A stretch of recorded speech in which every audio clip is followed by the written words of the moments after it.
लाओत्ज़ु China के ही नहीं बल्कि इस दुनिया के एक जाने माने दार्शनिक कहलाते हैं। उनकी सोच और उनके दर्शन शास्त्र, उनके द्वारा लिखी गई बुक ताओ ते चिंग चाइना की नहीं बल्कि देश विदेश की भी सबसे बड़ी बुकों में से एक है। दाओइज्म एक चीनी दर्शन शास्त्र है जिसे एक धर्म के रूप में भी जाना जाता है। लाओत्ज़ु एक चीनी दार्शनिक व लेखक भी थे।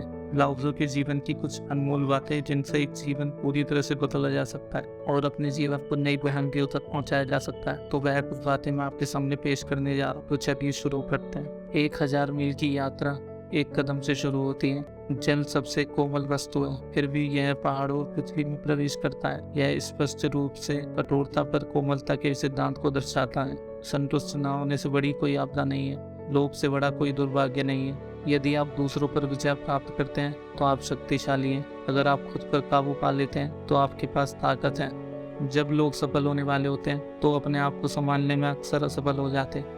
यदि कोई अंत में उतना ही सावधान रहता है जितना कि वह शुरुआत में था तो असफलता ना के बराबर होगी। बाहरी साहस वाला व्यक्ति मरने का साहस करता है और आंतरिक साहस वाला व्यक्ति जीने की हिम्मत करता है। उस मन के प्रति जो स्थिर है सारा ब्रह्मांड समर्पण कर देता है। यदि आप अपने मन को ठीक करते हैं तो आपका शेष जीवन ठीक हो जाएगा। प्यार सभी जुनूनों में सबसे मजबूत है क्योंकि यह सिर, दिल और इंद्रियों पर एक साथ हमला करता है। जब कोई इच्छा नहीं होती है तो सभी चीजें शांत होती हैं। ज्ञान एक खजाना है लेकिन अभ्यास इसकी कुंजी है। बुद्धिमान व्यक्ति वह है जो जानता है वह क्या नहीं जानता है। अपने विचारों पर ध्यान दे, वे आपके शब्द बन जाते हैं। अपने शब्दों पर ध्यान दे, वे आपके कार्य बन जाते हैं। अपने कार्यों पर ध्यान दे, वे आपकी आदत बन जाते हैं।